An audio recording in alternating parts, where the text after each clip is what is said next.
Hello and welcome, inspired podcast community. This is your new episode. My name is Caroline, and my today's interview guest is Dr. Annika Soerensen. Hello, thank you for saying yes. I'm honored to have you in my episode, and I want to tell our listeners a little bit about you. Yeah, Dr. thank you. Annika Sorensen is a medical doctor, stress management mentor, author, and international speaker. She specializes in health and stress strategies and has a solid Swedish public health care background of 35 plus years. With profound personal, clinical, and scientific knowledge about the subject of stress, she made it twice to TEDx. She's certified by the Big Talk Academy and the author of two top rated books on stress management titled Take Stress from Chaos to Calm and My De Stress Diary. Today, Dr. Annika helps leaders and CEOs master their stress to become more effective and impactful leaders, be more productive, and increase the bottom line without burnout. She does it through speaking, workshops, and mentoring. Welcome, Dr. Annika Soerensen. Thank you so much. Thank you so How much. are you Nice to be doing here. today? Oh, nice to meet you too.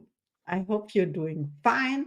And I am oh, wow. Okay, my first question is, what inspires you? a lot of things inspires me. Life by itself, Yes. uh, doing things that I love to do, even the hard stuff. I mean, it's not just sitting in a sofa and watching TV. That doesn't really inspire me that much. I want to do things, and I love to meet with people, and I love to talk about the stress subject because I've learned how to manage my stress through my hardships in life and through my patients in the healthcare clinic and through my um, clients in the business where I work with leaders. And every time I can help someone to say, now I understand. That is helpful. Those things inspire me an awful lot. Oh, thank you so much. Yeah, I can imagine you working in a clinical medical background, and then people come to you with the burnout, and then you have the solution. Yeah, kind of. It's not a quick fix. Stress management is part of life. I mean, the stress system is part of our biology. Without the stress system, we are dead. So, I mean, we can't live without it. So, we have to learn how to live with it and to make it a help instead of a burden. And that's Wow. what I try to help people to understand how it works, what you can do, and what what's not so good to do because it's not going to help you move forward. So it's a lifelong lesson that I'm trying to work with for myself, and that I also try to help other people to understand and work by so they can have a happy life too. Wow. Thank you so much. And I would say stress is kind of the opposite of happiness and calmness. It is the opposite, absolutely. And like I said, since it is part of our biology, you have to just figure a way to see when it comes, what you can do with it, how you can have it as more of a help in life, because it helps you to dare things sometimes. I mean, it's just not negative. It helps you to kind of get in the game. Yeah.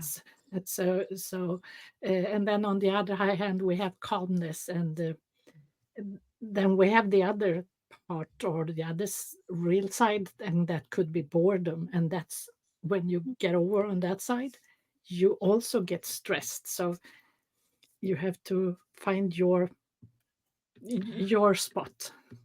The balance or A balance, yeah, yeah, balance. definitely a Mhm. balance. Okay. Too And much to do is yeah, killing us. Not practically, but they are too much is triggering the stress system. Too yeah, little to do, boredom, is also triggering the same system, because the stress system is a defense for us to survive. And also having just one task that is extremely hard that we can't manage, that is also very stressful, even though it's just one thing and it kind of looks like that should be easy. So and this is what I try to help people to understand, that there is no one size fits all. There is not one solution. You kind of have to learn how it works, and then you can go back each time you feel it knocking on you, and yes. do the Oh, right thing. thank you so much for sharing and expanding on it. Okay, my next question is, who inspires you? My children, I have Hmm. 3 daughters. They inspire me a lot. I have tried to make them independent young ladies, and um, seeing them grow, and we have got 2 grandchildren too, and those inspire me a lot. That's people I want to uh, make life easier for in the ways that I can.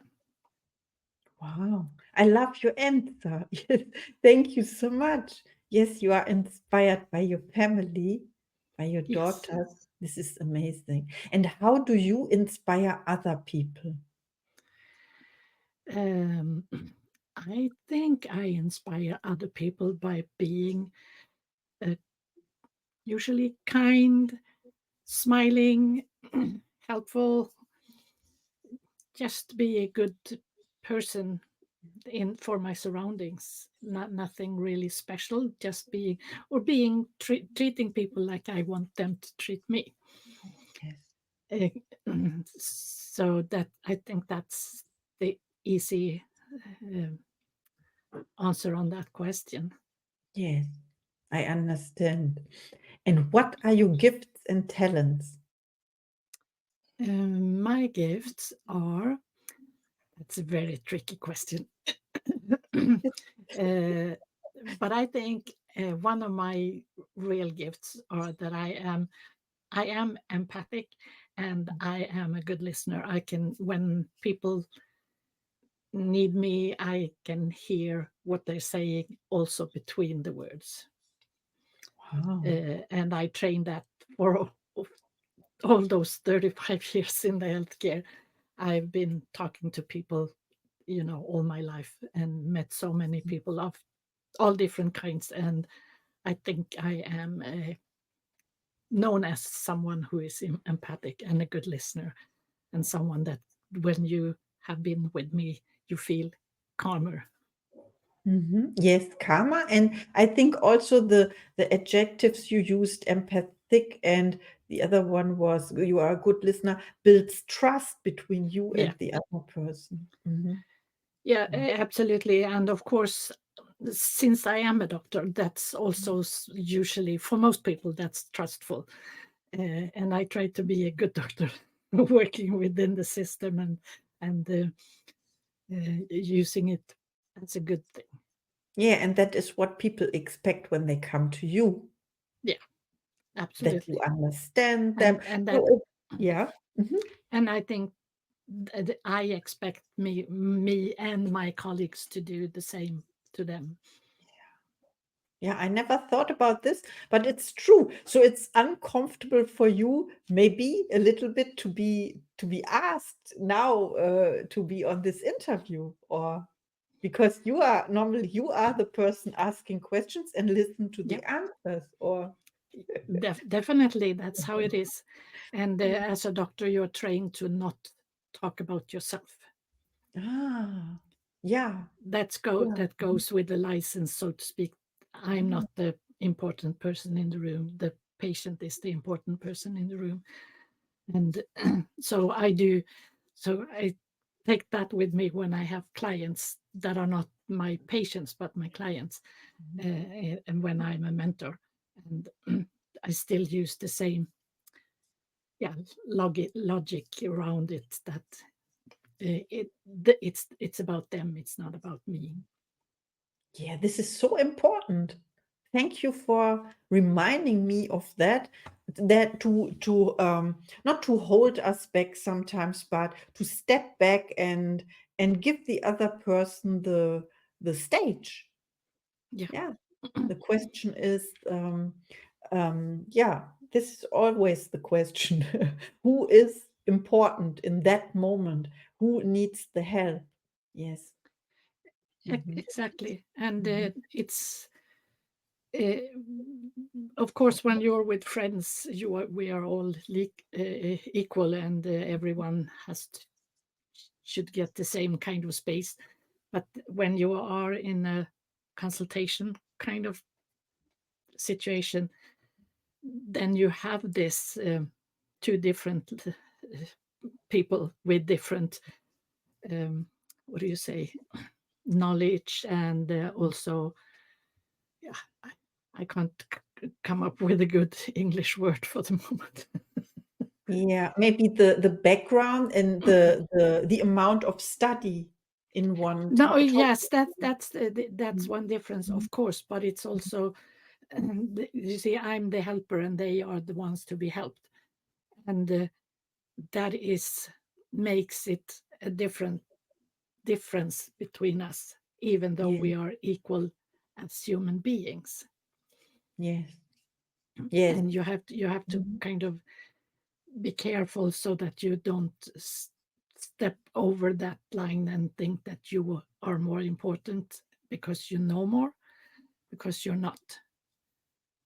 Yeah, I You are think it's you. about, yeah, it's Yeah, about, what's it? yeah. It's about giving and receiving, and we both have to give something, but we both can receive. So that means in that interview, for example, I ask the questions, and you have the answers for me.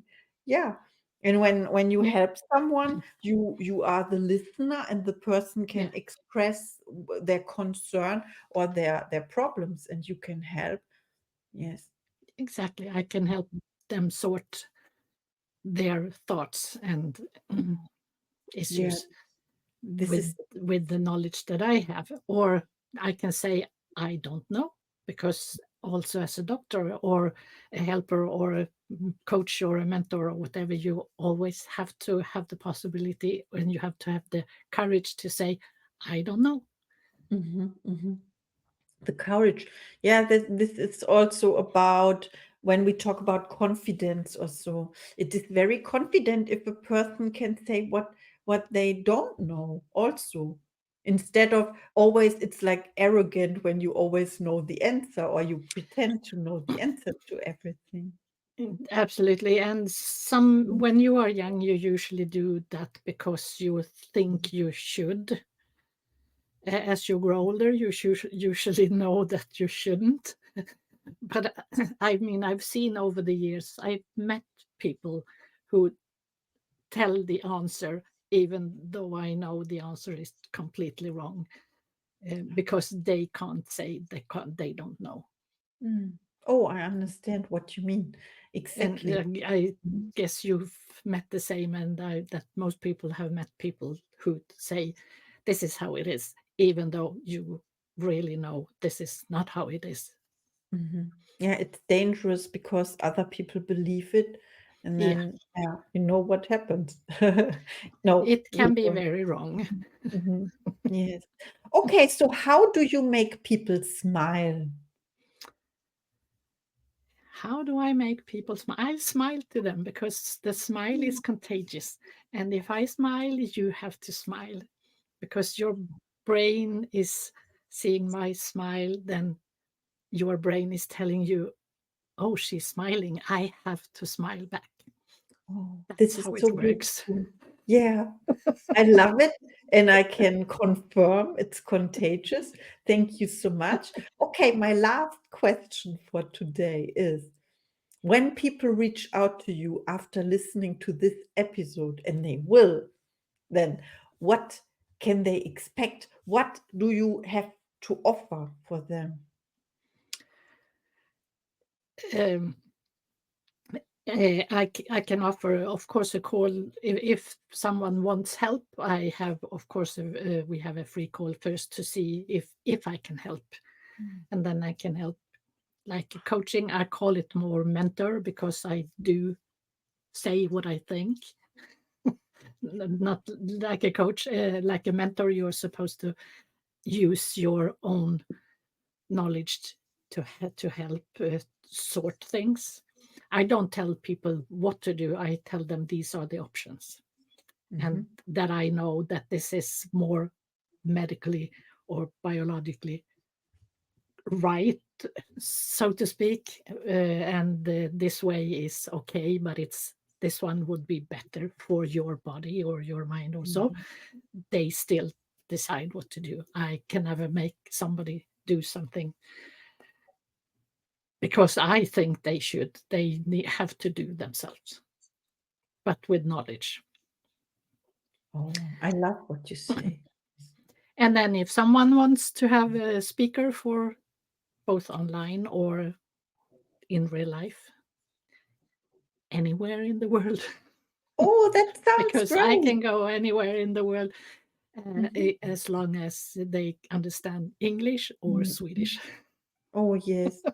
Yeah, this would have been my question if it's limited to online events or an area like Europe or yeah, I'm happy you mentioned it because I didn't dare to ask, but the question was in my mind. So thank you very much. Please reach out to Dr. Annika. I saw that you have your profile. It's Dr. Annika. You don't add your last name always? No, I to me, Dr. Sorensen is the doctor in the healthcare. Ah, I'm okay. Dr. Annika, the stress management mentor. So I just, because it's easier, my name is hard, especially Mm, if you see here, it's without the two dots on the O, but in real mm. life, it is the two dots on the O, but I don't use that in the English world because people get confused. Yeah. So I decided that I'm Mhm. Dr. Annika. I love that. It makes it more like personal or intimate or so. Don't know. I feel Yes, and good. then my I have my company name, Ask Dr. Annika. I thought that was a simple name and easy to remember. Yeah, absolutely. I love it. I will always remember. Thank you so much. This was Thank our you. podcast interview. I enjoyed it. I hope you too. Yeah. Absolutely. Thank you so much. Thank you and see you in the next episode.